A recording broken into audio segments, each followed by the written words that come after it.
ما ابدا انت. لا اتفضل. لا والله ابدا. يا نهار اسود ومنيل ناسي. لو هتنفجر قول لي ده كده لو ناتشرال مش هنكمل. هتبقى مصيبه. احاول احبك شويه. تحضير الدوافع بتاعت الشخصيه بالنسبه لي، طبعا احمد ساعدني قوي لان انا قدرت الاقي فيه الانسان الغلس اللي اشوف فيه العدو في المسلسل. حضرنا الفكره بتاعت عبد الرحمن وليلى ان مفيش حاجه تبان خالص، حتى ليلى نفسها كنت بلعب الشخصيه كلها ان انا حتى وانا بحضر ما ينفعش يبان في التمثيل نفسه او في تحضيري في مذاكرتي اي نوع من انواع الاعجاب او الفليرتيشن او الحاجات دي، عشان يبان الموضوع غامض شويه، وفي نفس الوقت اي حاجه هتبان تبقى من راي المشاهد مش من اتجاه الكاركتر. وده كان طريقه تحضيري. هو اللي بان عليه بعد كده الكدمات. الكدمات بانت في وشي، بس ده افترا، ده مش شطاره، ده مش ده افترا مش تمثيل. ايوه على فكره حصل كدمه حقيقيه يا جماعه، انا بعترض على اللي حصل ده، انا عايز اصد ضرب. باجي اضربه بيحط وشه في ايدي. طب انا يعني هبقى اتمرن تايكوندو. بحضر كتير للشخصيه فكان تمام بالنسبه لي، فعارف السيكونس ماشي ازاي مع عبد الرحمن. بالنسبه لي الستاندنج بتاعه عامل ازاي. بس في مشاهد حلوه ما بيننا كتمثيل. يعني كان في مشهد اللي هو المواجهه بيني وبينه جوه الكلينيك، ده كان بالنسبه لي المشاهد اللي بحبها جدا. لا وبعدين في بروبات كويسه جدا بتحصل قبل الشغل. يعني وائل فرج المخرج بصراحه بيقعد في كل ثانية، بيقعد في كل تفصيلة يشتغل معاكي على المشاعر ازاي بنوصل في المشهد للي احنا عايزين نوصل له ونوصله للجمهور. ما بيعديش بجد فعلا، ودي من الحاجات الحلوة جدا اللي انا بشكره عليها. يعني انا بالنسبة لي انا كانت ردود افعال عظيمة. يعني في حد في واحدة ست كبيرة كانت تقريبا بنتها تصور بقى، قالت لها لا ده لا دي كانت مصيبه بالنسبه لي، ما عرفتش اعمل ايه، كنت هموت ده. فلا انا تمام يعني مازن جميل، بس دلوقتي بدات الناس تتعاطف معاه ودي حاجه جميله. ده كلام هنقوله بينا، مفيش حد متعاطف معاه، انسان سيء جدا وبيبو غلبان. حبوا بيبو يا جماعه. انا زعلان جدا الناس دلوقتي تقول لي ما تنشف شويه ليه كده. انا ذنبي ايه يا استاذ وائل؟ حرام ان المؤلف يضربني والمخرج يضربني والممثل يضربني، حرام بيبو اتظلم، كل اللي معدي بيضرب بيبو. ده الراجل ده ضربني 60 مره في المسلسل، حرام كده حرام. انا معترض يا جماعه، انا اسف. انا عندي لو انا الشخص اللي قدامي عارفه او اوريدي، لو هو ريلاتيف، لو هو قريب او حاجه كده، دي بالنسبه لي طبعا ده مدام فاميلي او عيله، ده اكيد هو تربيته هيبقى من تربيتها، وانا ما باخدش حد مش تربيته نظيفه عشان ما ابقاش معاه، فاكيد كده كده هيبقى شبهها لان هو من عيلتها، فده تمام بالنسبه لي، ما عنديش مشكله انه يبقى قريب از براذر. الحاجه الثانيه انا لو انا عارفه كويس وانا بتعامل معاه وعارف واتعاملت معاه كذا مره، ما عنديش اي مشكله لان هو في الاغلب هيبقى اخويا قبل ما يبقى اخوها، فانا بالنسبه لي تمام. وانا كده كده السلام عليكم.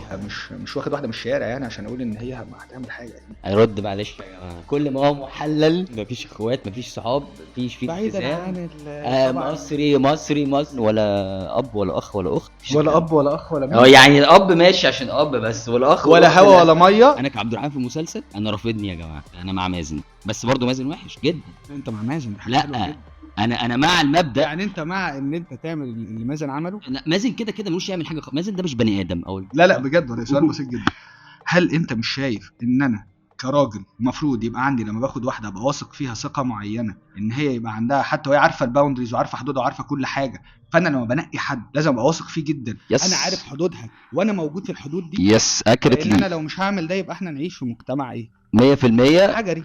انا معاك. انا اسالك سؤال، انت دلوقتي لو عندك جيرفريند او عندك يعني صاحبتك او بلاش او مراتك او كده بتشتغل، طب ما كده يبقى ليها اصدقاء في الشغل، ممكن اجاوب. طالما انت حاطط حدود طب ما ده طبيعي، بس انا مش عايز 10 حجري. طيب انا 100% يا جماعه مع ان انا واثق في الست اللي معايا جدا 100%، بس شيز لايك دايما. لا شيز لايك دايما انا واثق فيها 100%، بس انا مش واثق نهائي في مشاعر اي شخص حوالين الست اللي انا بعملها طب وانت مش واثق ان الست تبقى موجوده تقدر توقف اي حد عند حده، بس انا استحاله اخلي حد يجرؤ اصلا يفكر يعني يبقى الموضوع في ايدك. لا سيبك بس بالحتتين دول، خلينا بس صراحه. لا انا بتكلم بجد. انا بتكلم بجد. انت شايف ان الموضوع ملوش علاقه بثقتك في الست؟ لا ملوش. انا عن نفسي يعني عاطف مبدئي انا بثق في الست اللي معايا جدا لدرجه ان انا عارف. وانا بثق في الست اللي مع احمد جمال جدا، بس برضو مستحيل حبيبتي او مراتي، ممنوع. ده خط احمر كده لا يعديه، تبقى مشكله. مفيش بيبو يا جماعه، الكلام ده اشتغالات. لا هو مفيش طريقه بيبو ده اكيد، بس في ان انا الست اللي معايا لازم اوثق فيها ثقه عمياء، وبقول انا من وجهه نظري كاحمد جمال يا جماعه نقوا الست اللي معاكم، لان حتى لو انت مقفل كل حاجه والست اللي معاك مش هتحافظ عليك، والله لو عملت ايه هيبقى في مليون بيبو. انت لو في الاخر ده اختياري، وانا الحمد لله اختياراتي ان شاء الله خير يعني.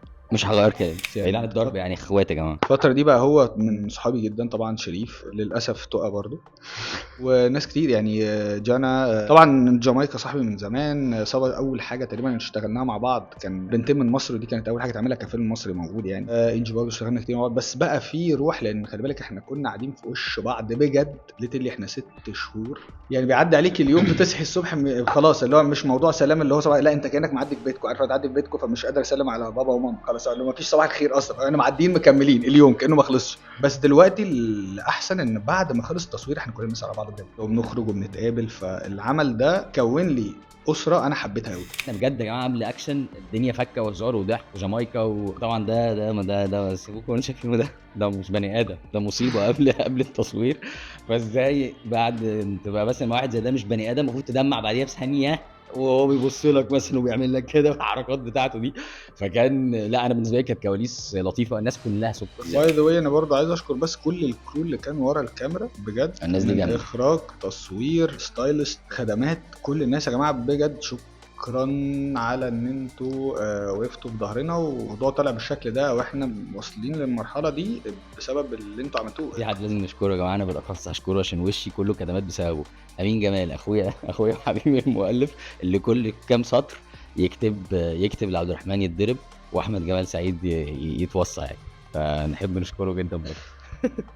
اكتر حد فاكك في العالم هو احمد جمال سعيد، يعني من الناس اللي فكتني حتى انا في الكيس، يعني كده تلاقي اي حد في اي حاجه اشتغل مع احمد جمال سعيد، احمد جمال سعيد ما بيسكتش، ما يقدرش يقعد، ما يقدرش يقعد عادي، لازم نضحك كل لا ده لقطة. لازم الموضوع كان يبقى كده اكتر. اه بس انا بالنسبه لي مثلا لا كان فيه مصايب كتير. يعني في مثلا كريم اشرف مدير التصوير ومعاه الكرو بقى ماريو ادهم وحازم ماريو وكله. فكان في اللي هي السلوجن بتاعنا اللي هو اول ما يمسكوا الكاميرا، فاللي هي بتاعت هو كريم بيقول هي مامبو، واحنا كلنا مامبو ايطاليانو ده وراه بصوت عالي جدا، لازم الكرو كله يبدا يعمل. فدي كانت يعني عادي جدا. دي انا حطيتها لهم في كل مشهد. لا هو مش طيب يا جماعه. في مشهد الاكشن انا خدت بوكس بجد ووشي ورم بجد، وصورت تقريبا 15 مشهد وشي ورم، وهتلاحظوا ده احمد جمال سعيد اتوصوا بيه. انت بسكوت قوي معلش انا من الجيزه بس مش يا عم انا من بحري يا عم، اعتقد احمد جمال سعيد. ده وتر حساس قوي ده، عميق. لا انا الوتر الحساس بالنسبه لي ريسبكت، احترام، اللاين اللي ما فيهوش تحترم نفسك، تحترم الناس كلها، الناس كلها تحترمك، ما تديش حد الاوبشن ان يبقى في اوبشن اصلا انك ما احترمتش نفسك كفايه انه محترم. ممنوع، ولا حتى من السوشيال ميديا او السوشيال ميديا في الحياه عامه ما حدش بيقرب من حياتي الشخصيه. حياتي الشخصيه شيء وشغلي شيء تاني. يعني الناس تشوفني وانا بشتغل حاجه، لكن في حياتي الشخصيه دول الناس قريبه مني.